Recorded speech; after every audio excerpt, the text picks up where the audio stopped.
Might help if I actually clipped it, huh? There we go. Good morning.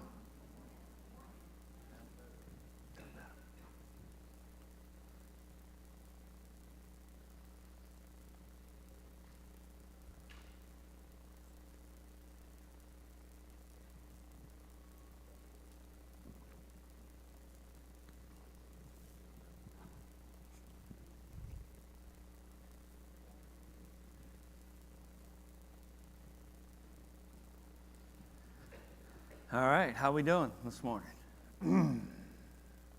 Yeah.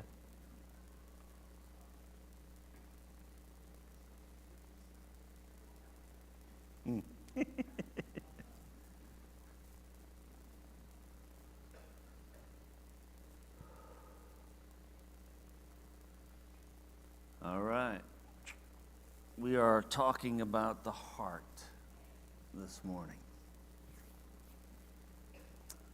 Last week, just as a reminder, we were talking about the heart, and we kind of summed it up by saying it is the executive center of the self. It's a mouthful. What does that mean? Right? It's at the core of who we are. Right? We live from it, no matter its condition. Right? We live from it. I think we know that the heart could be in a good place, aligned with God, and the heart could not be in a good place, right? Which is not aligned with God. That's why you have scriptures that talk about guard your heart, and other scriptures that talk about the heart being deceitful, right? So it's the executive center of the self, of who we are. You might think of it as the motherboard, if you will, right? It's the core of, it's the place where all of our desires, our will, our decisions, our character, that's where it lives, that's where it's coming from, right? And most importantly, I think, it's the soil, right, that produces the fruit of our lives. That's the point. So Luke chapter 10, verse 25, you have an expert in the law who challenges Jesus, asking, "What must I do to be saved?" And so Jesus asks him, as an expert in religious law, how do you understand it? Right? The expert responds with what? Love the Lord your God.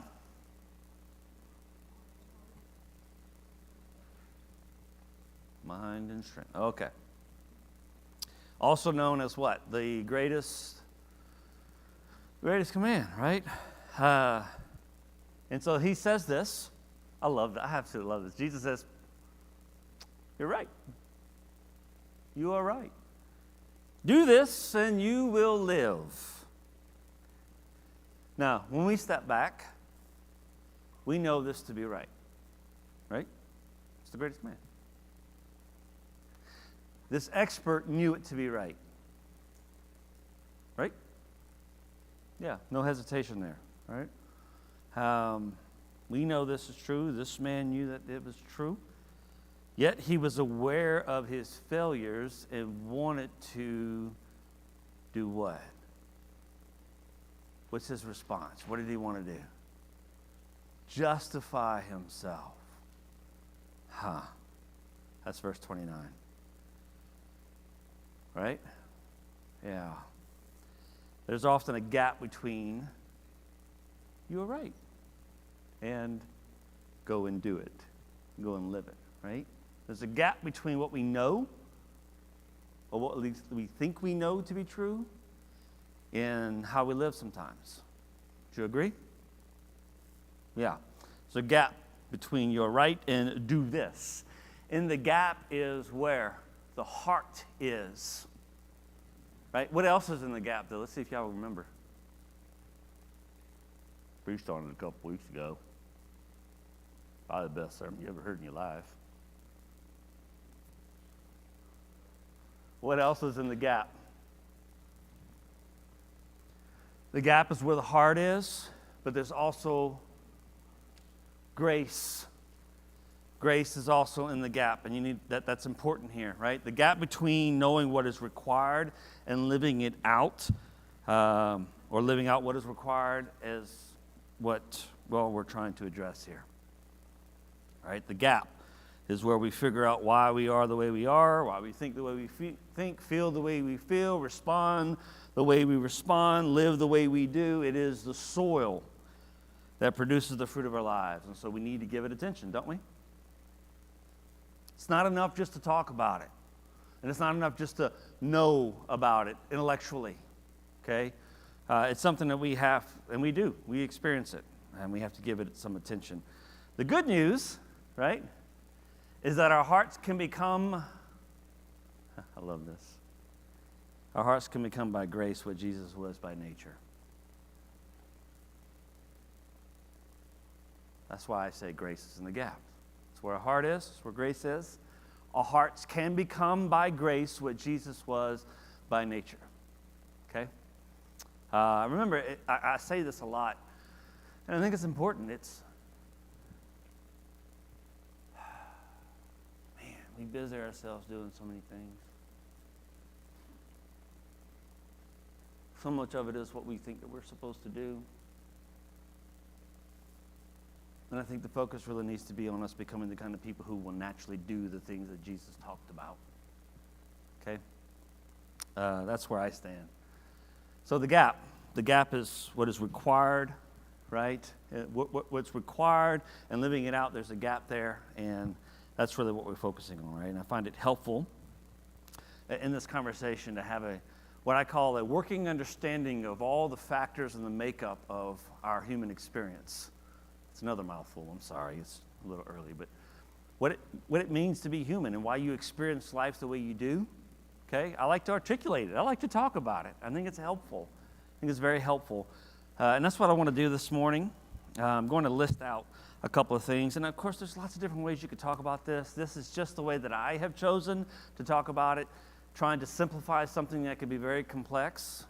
You can easily get lost in the weeds with this, but I'm trying to make this as simple as possible, and hopefully that, you'll catch on. And so I want to list some of these out, just some brief descriptions of each. And I think it's important to understand that it's more than, I'm going to present a list, present some things. All these none of this stands on its own. Okay? It's all interconnected. So as we go through this, remember that. None of this stands on its own. And everything about us and our makeup and who we are influences the other. Okay? It's kind of like growth. You've heard this. Growth is not necessarily linear. You guys heard that before? That's how I experience. I don't experience growth linear. It's all over the place, okay? And so while we're talking about this and what could easily be taken or seen as a linear fashion, it's not, okay? So just keep that in mind. So let's talk about this, our makeup. Well, we're going to talk about some things we're going to list out here: our mind, we're going to talk about our will, we're going to talk about our bodies, we're talking about our social context, and we're going to talk about our soul. And I'm going to try to make that as simple as possible. The other thing is this is how I see it. You might see it a little different. You might talk about it a little bit different, and that's okay. But I also want to invite you, if you ever just want to talk more about this, for whatever reason, the invitation, it's there, all right? Let's have a conversation, especially when it comes to trying to apply this, maybe in your own life experience, okay? Want to have a better understanding of this, especially in light of being a disciple of Jesus. Let's talk about that, okay? Sometimes growth can be chaotic, and talking about it. Sometimes it's without chaos. Yeah. Well put. Hopefully, I'm trying to. Hopefully, our efforts. That's what will happen this morning. Okay. All right. So let's talk about this. Let's talk about our minds first. We talked a little bit about this. I think the mind's important. Paul said to be transformed by the renewing of what? your mind, okay? And the reason why I believe the Apostle Paul does that and Scripture addresses the mind is because it is the gateway to the heart, okay? It's the gateway to the heart. So the mind, when we talk about the mind, there are two things that typically come up. Any guess what those are? Two components of the mind. Thoughts and feelings. Thoughts and feelings. Okay, thoughts and feelings. Let's talk about that just for a moment. And just for simplicity, we're going to stick with that. We can talk about a lot more. Let's keep it simple, right? Think of the difference with spreading, room temperature butter and butter just out the fridge. It doesn't, unless you got margarine, that's different. But that's not really butter, so, right? Okay. You guys awake this morning? No? Okay. All right, thoughts. Let's think about thoughts. Thoughts bring things before our minds, don't they? Yeah, they do. I'm going to say some words to you, okay? And I want you to just say what first comes to your mind. When I say these words, they are going to potentially trigger thoughts. Some of us aren't awake yet, so they may not. When I say these words, just what comes to your mind, okay? Just a little exercise. Ready? Thank you. Okay.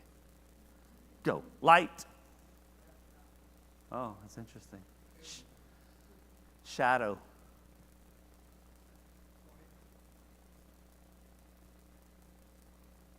Puppet.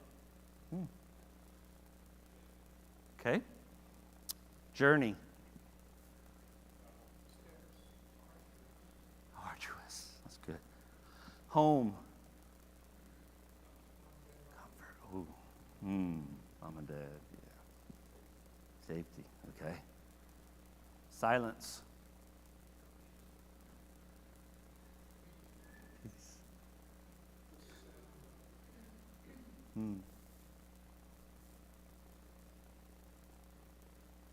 Ocean.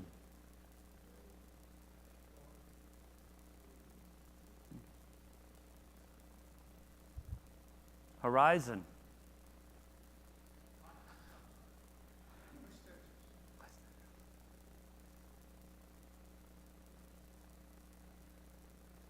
Presence.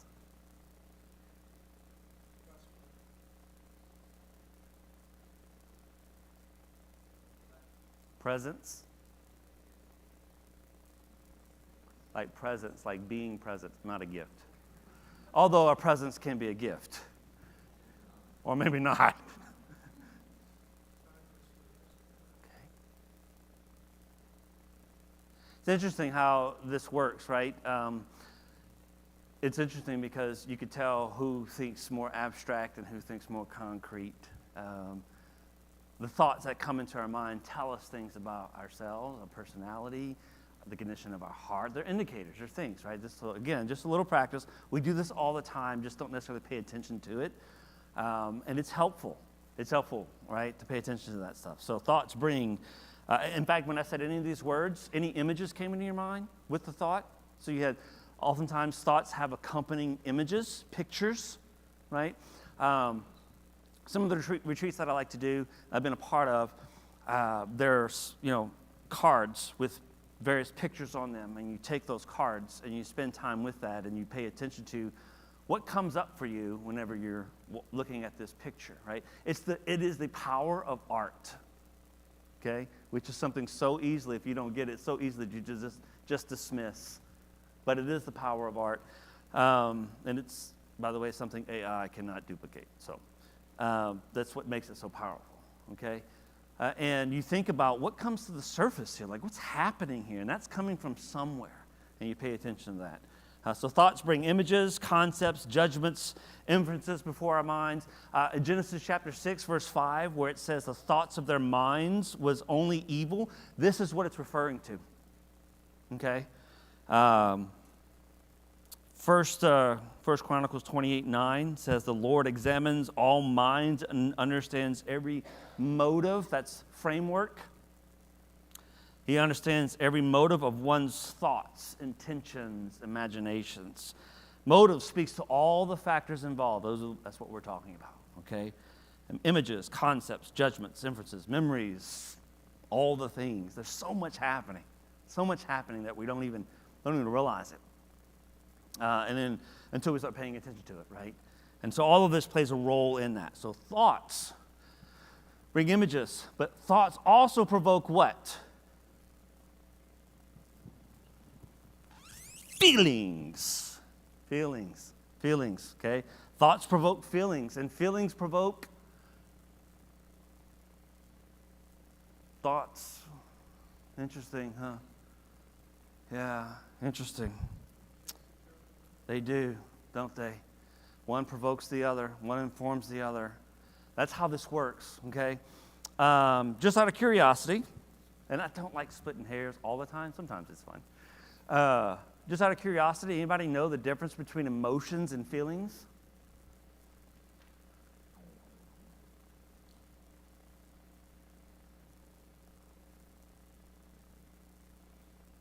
They're connected, but there are some distinctions.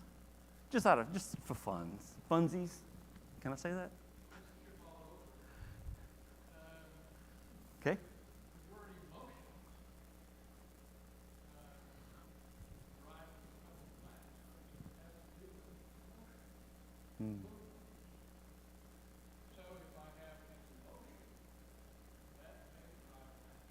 Okay.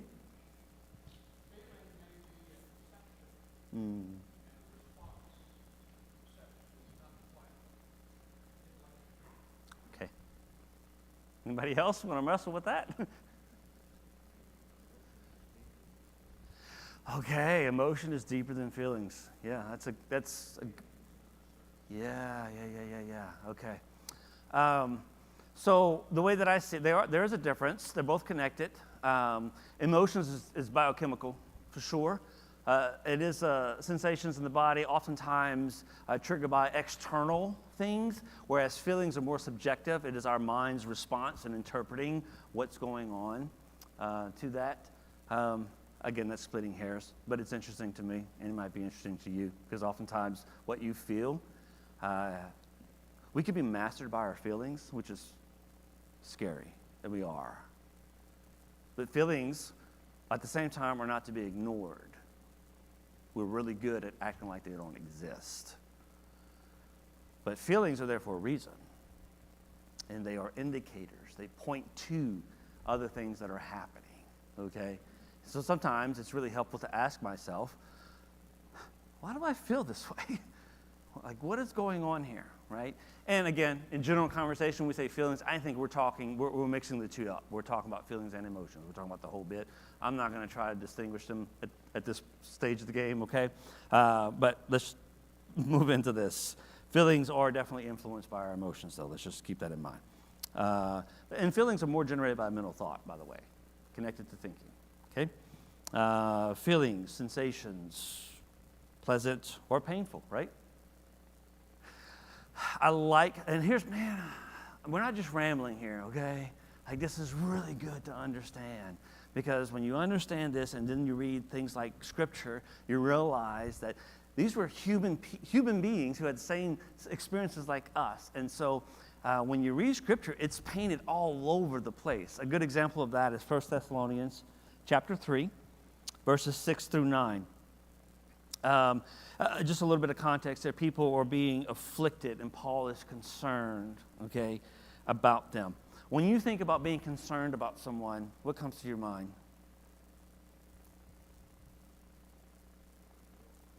Okay? How do you experience concern? For me, it's a feeling. It's immediate. But it's tied to some thinking that's happening, right? Working something out. You might be going as far as catastrophizing. Is that a word? Yeah, something like that. Right? So people are being afflicted. Paul's concerned about them. But Timothy came to Paul, right, and told him about their faith and their love. And I want us to read this here, beginning verse 6. But I want you to notice the connection between thoughts and feelings, okay? And I think this is the stuff that helps Scripture kind of come alive beyond just some, theoretical, theological conclusion. Like, these are real people, okay? Verse 6, Paul says, and that you, and I'm going to break this up real fast, and that you always, notice what he says, think of us with what? Affection. You think of us with affection. Is this just like some mental exercise? What's happening? When you think of us, right, thoughts could be pleasant or unpleasant, right? Good or evil, whatever, right? But you think of us with affection and long to see us. Right? We don't say today, oh, I long to see you. We say what? I miss you. And when we say I miss you, we say it with emphasis, right? We express it. We say, I really, really, really, really want to see you, right? It's an expression of a feeling, right? So he says, you think of us with affection and long to see us, right? Affection and longing have their associated feelings. Okay? You guys, are you tracking with me on that? Do you experience that, right? Oh, yeah. Okay. I need some more dopamine this morning. Verse 9. Paul says, we can't thank God enough for you. What does that express? I don't imagine the Apostle Paul, he was a character. This dude was a character. He gets serious, he's sarcastic, he's all over the place, man. My kind of guy. And we can't thank God. I don't see him just, we can't thank God enough for you. I don't think the Apostle Paul would have said that just standing behind the pulpit. I think he would have got away from behind it and he would have expressed it with a bit of passion and feeling, right? Because this is coming out of a place of concern, and then that concern is calmed, right, because of a report, and now he's like, man, we can't thank God enough for you, for all the joy we think about. For all the joy we feel. Okay, all the joy we feel because of you. Which is directly connected to thinking, thoughts, right? Again, just for me, it just comes alive. There's no deep theological doctrine that I'm trying to present to you here. It's a real person, and our experiences are the same, right? So feelings have the power to pull us away from things that we feel are detestable, right? Or to draw us closer to things that we're attracted to, right? So feelings and thoughts always go together. Do you agree?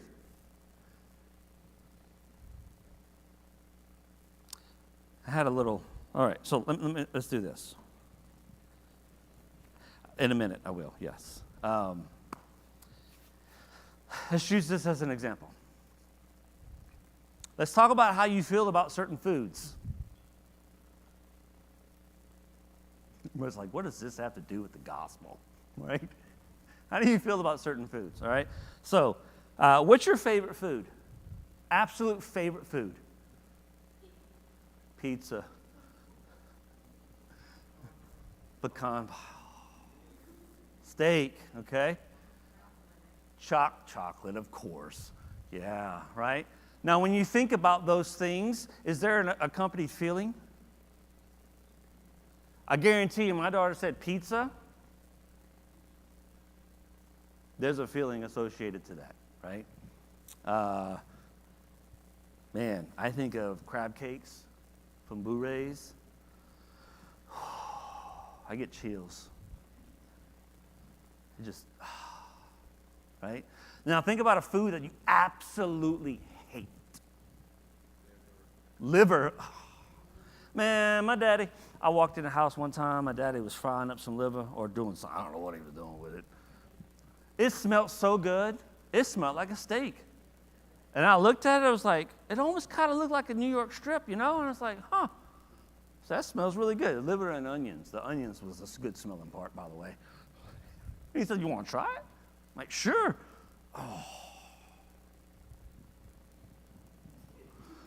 Oh. Right? When you think about something that a food, right? How does it make you feel? Anybody? Food you absolutely detest. Liver. I mean, you still.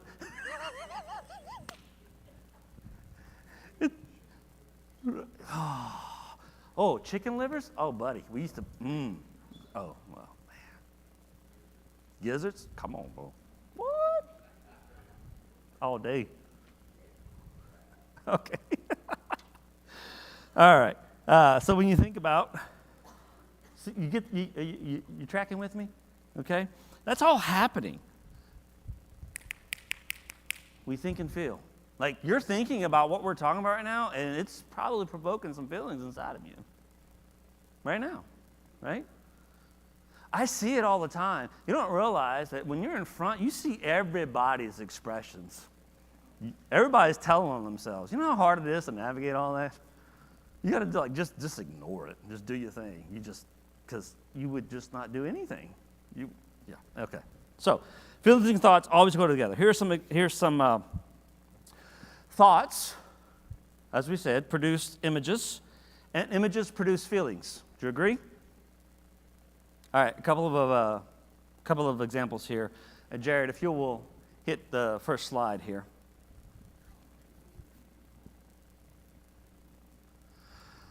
How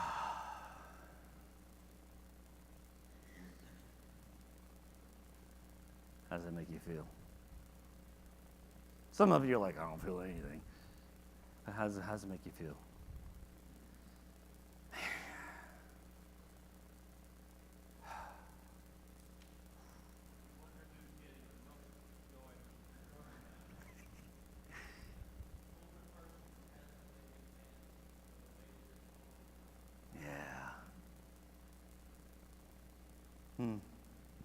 So good.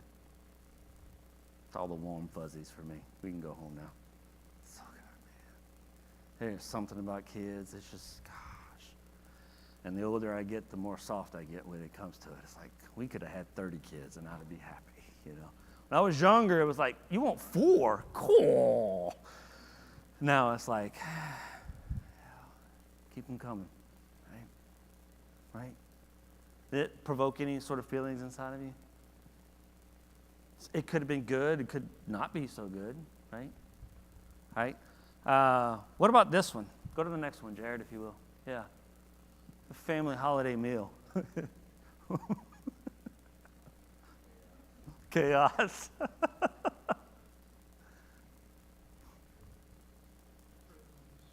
Okay.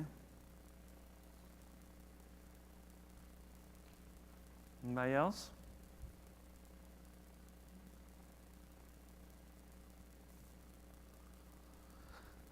Yeah, it's a good place for me. Good place for me. Number one, I like food, but man, there's something about sitting around a table with people, Hours pass. You don't even realize, because the conversation, places you go, it's all around food. That's how it is at my mom's house anyway for Thanksgiving, for sure. And other meals. Man, we used to go there, and every night we'd go there, spend a week, and every night was prepping you for Thanksgiving Day. Every night the whole family would come over, and we'd have a just massive meal, and every night just got bigger and bigger and bigger. By the time Thanksgiving rolled around, like, you can handle the amount of food that was put in front of you. It was so good. It was so good, right? Okay? This might provoke negative feelings or positive feelings. What about this one?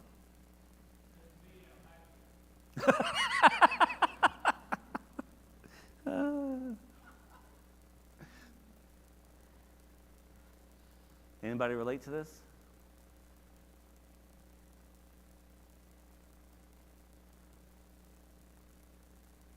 Takes you to a different place, doesn't it?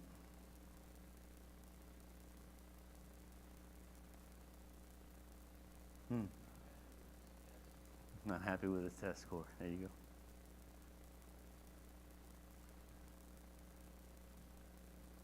What about the next one? Anybody like heights? I love heights. Stare at that for long enough. Yeah. Nice shoes. Yeah. Does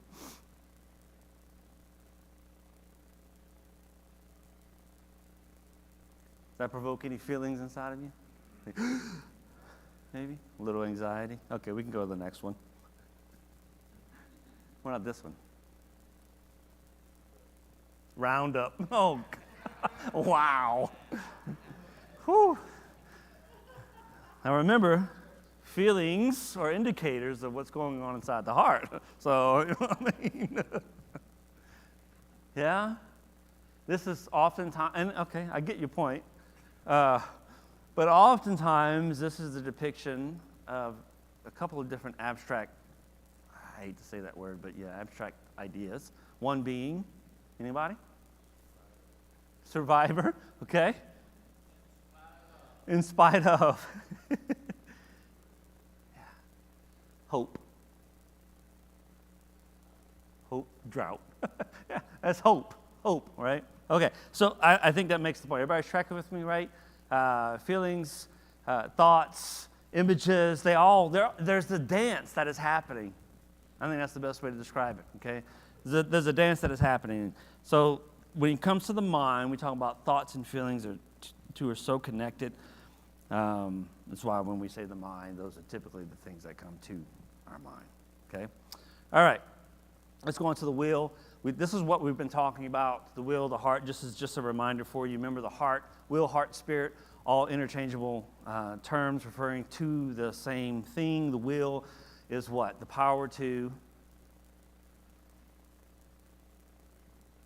choose, power to initiate, right? When we talk about the heart or the will being the spirit, at least in some places when we looked at, especially in the Old Testament, the word heart and spirit are used in context where there's parallelism. They're interchangeable there. Spirit, what are we talking about? What's it referring to? In the context of the heart. So the will is the power to initiate. The spirit is the nature of it. Remember, we went back to Genesis, is that which God breathed, the language that's used there. And then we talk about it, the heart. It's why do we call it the heart?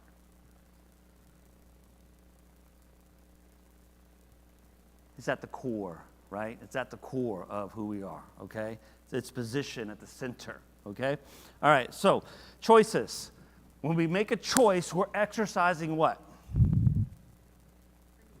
Okay, our wills. Proper exercise of the will involves freedom. Freedom, right?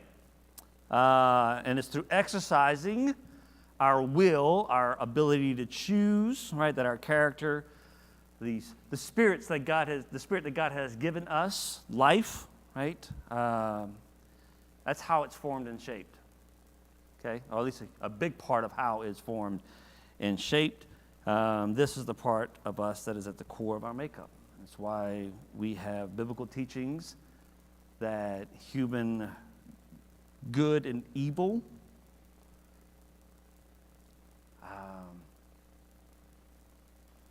matters of the heart.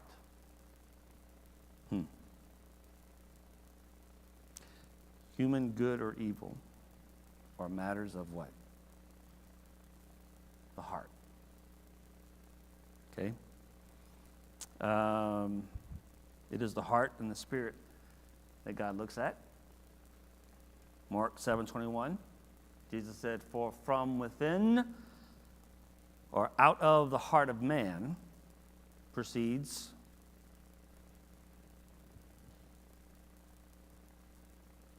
all sorts of things," right? In that context, it's not so good things. Then John chapter 4, verse 23. A lot of fuss is made out of this. And again, I'm just, as a reminder, will, heart, and spirit, showing how they're all talking about the same thing.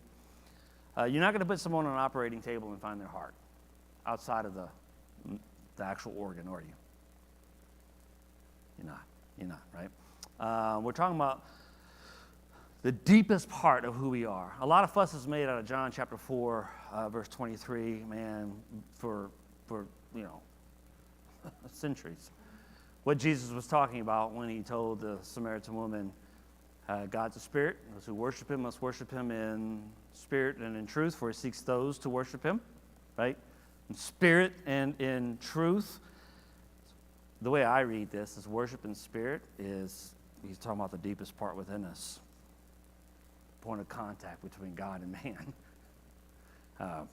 Maybe that's oversimplified, but I think that that's what's being referred to here.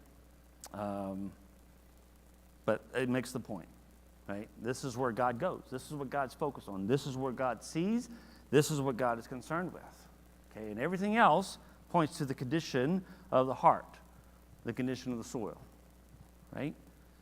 So just as thoughts and feelings are inseparable, our wills, choices, desires, right, are closely intertwined with thoughts and feelings. Are you tracking? Is this? See that? The problem is, I think we're too often mastered by our feelings. They're not a bad thing. We become afraid of them, and so we push them away. We don't want to feel them. I have personal experience with that myself. And you get in trouble for how you feel all the time, and you start thinking that feelings are bad, and so you shut down, and you don't want to feel at all. And that's not good either. Okay, that has its own issues. So I think the problem that we have to be careful of, especially when it comes to feelings, although we don't necessarily like to talk about them, allowing our feelings to control our will or the choices that we make. Do they play a role? Do feelings play a role? Yes. Yes. Okay. They're amazing guides, if you will, indicators. They can help you understand some things that are going on. They're horrible masters. Okay? Horrible masters. A lot of people are controlled by their feelings. A lot of people are controlled by their feelings. Okay. So we talked about this, right? So the mind, feelings, thoughts, about the will, the heart, the epicenter, if you will. All these thoughts and feelings, they're all tied into and connected to what's going on inside of our hearts. Okay? So you have the mind, you have the heart or the will, and then you have the body. All of this is played out how? Just theoretically? No, you walk it out. Like, it's played out in your bodies. And so the body is the vehicle through which we act, we interact with the world. Again, it's very intertwined with the things that we've talked about with the mind, okay, and with the heart. Can't separate the two, or the three, okay? So again, very intertwined. How do we understand this? As our character, should we say, is formed, like through our choices, it is illustrated through our bodies. You see that? I mean, it's how you live, so hopefully you do. What is, as an example, what is body language?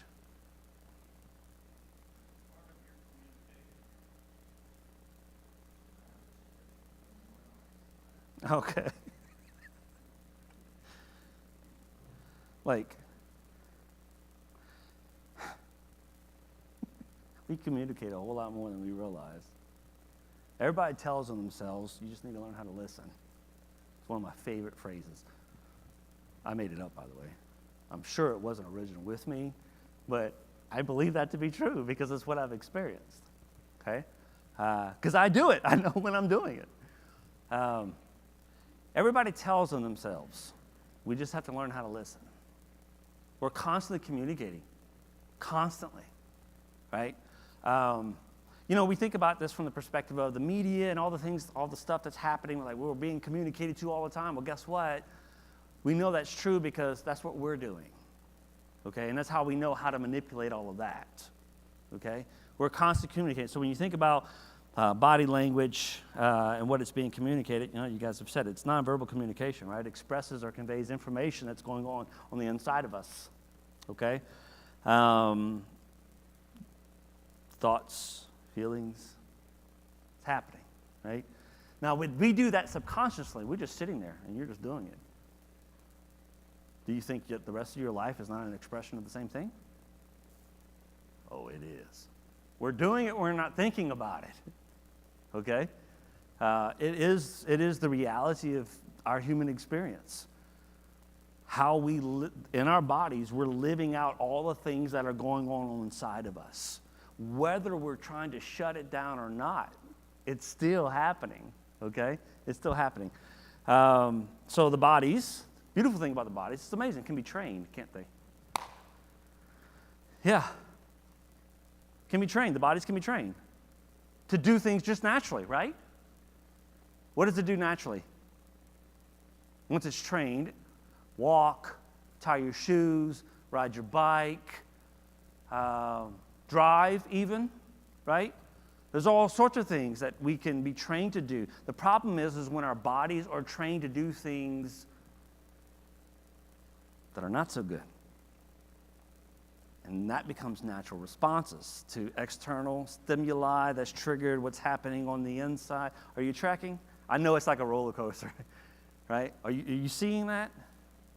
So when we talk about what's going on with me and why am I this way and what's happening, why do I do these things when I know this and things are, they're all over the place. Well, yeah, because we are. But it's a very complex thing that's happening. And when we talk about living out in the body, that's what we refer to when we talk about habits. Our rhythms, our habitual way of being, how that's played out, that's all a part of this. Okay? We have to pay attention to that. It's not just what's happening here. You can gain all the knowledge in the world, information, and it doesn't change a single thing about how you live it out. That's a reality. Why is that the case? Why can't I just put data in and holiness out? Because that's not how it works. That's not how it works, okay? There's a reason why we talk about, I know, but it hasn't reached down into my heart yet, right? Right? It's almost like I know this is the right thing to do because not just because it is, it's aligned with reality. But man, I don't want to do that. I want to go and do this. And oftentimes when it's I want to go and do this, what's the thing that's driving the ship in the moment? Feelings. And the feelings are serving, which is oftentimes walked out through the body, right? The body seems to be, everything is serving the body. Okay, we can get to that point. That's called addictions. Right? When you know to do good, and it's like, right? But it plays out in very subtle ways as well. Okay, all right. Any questions, comments about that, man? Yes, sir.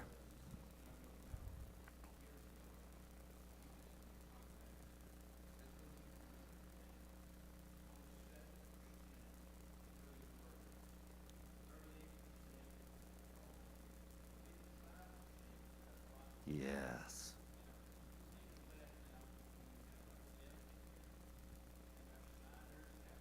Mm-hmm.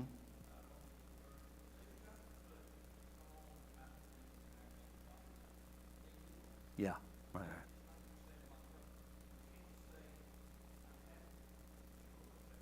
It's like, really? Yeah.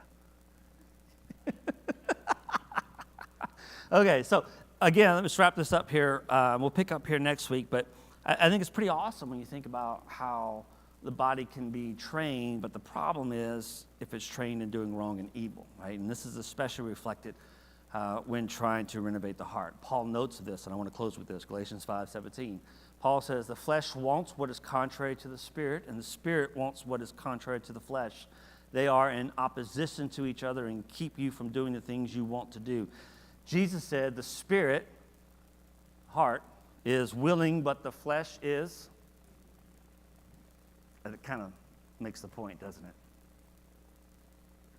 No? Yeah. Okay. I like responses. I'm sorry. I know you like me to stand still. I like responses. We got to meet in the middle somewhere, okay? Okay. All right. We'll pick up there next week, okay?